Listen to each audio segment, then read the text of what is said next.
ഇന്നത്തെ ഏറ്റവും പുതിയ വീഡിയോയിലേക്ക് ഇവർക്കും സ്വാഗതം. തെലുഗു സിനിമ ഇൻഡസ്ട്രിയിലെ മികച്ച അഭിനേതാക്കളിൽ ഒരാളെ നോക്കി നിസ്സംശയം പറയാവുന്ന നടനാണല്ലോ നാനി. നാനിയുടെ ഏറ്റവും പുതിയ തെലുഗു പാനന്തൻ സിനിമയായിട്ടാണ് ഹിറ്റ് 3 കഴിഞ്ഞ മെയ് 1 തിയേറ്ററുകളിലേക്ക് എത്തിയത്.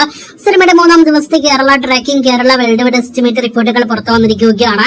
അത് പ്രകാരം നല്ല കളക്ഷനിൽ നിന്നും നല്ല കളക്ഷനിലേക്ക് സിനിമ പ്രതിദിനം പോയിക്കൊണ്ടിരിക്കുകയാണ്. കേരളത്തിൽ ഇന്ന് 7 ലക്ഷത്തിന് മുകളിലെ ട്രാക്കിംഗ് ഗ്രോസ് വന്ന സിനിമയ്ക്ക് ഇന്ന് 15 ലക്ഷത്തോളം കേരള ഗ്രോസ് പ്രതീക്ഷിക്കുന്നു.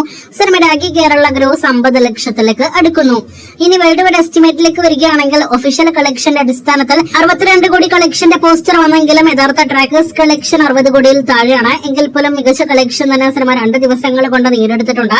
ഇന്നത്തോടെ സിനിമയുടെ ആകെ വേൾഡ് വൈഡ് ഗ്രോസ് 75 കോടി കടക്കുമെന്ന് ഉറപ്പാക്കപ്പെട്ടിരിക്കുകയാണ്.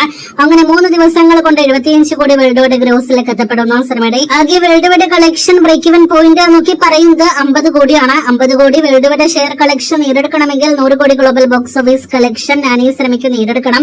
അതിലേക്ക് സിനിമ എത്തപ്പെടുമെന്ന് ഇപ്പോഴത്തെ 100% ഉറപ്പാക്കപ്പെട്ട് കഴിഞ്ഞിരിക്കുകയാണ്. നാളെ ഞായറാഴ്ച കളക്ഷനോടെ 90 കോടി രൂപയ്ക്ക് മുകളിലെ വേൾഡ് വൈഡ് ഗ്രോസ് പ്രതീക്ഷിക്കുന്ന സിനിമയുടെ ആകെ വേൾഡ് വൈഡ് ഗ്രോസ് അടുത്ത ഒരാഴ്ചക്കുള്ളിൽ തന്നെ 100 കോടിയിലേക്കും എത്തപ്പെടും. അപ്പോൾ കാത്തിരിക്കോ ഹിറ്റ് 3 എന്ന വിജയ സിനിമയുടെ അടുത്ത ദിവസങ്ങളിലെ കളക്ഷനായിട്ട് ഫൈനൽ വരെയുള്ള ബോക്സ് ഓഫീസ് റിപ്പോർട്ടുകൾ കേട്ട്.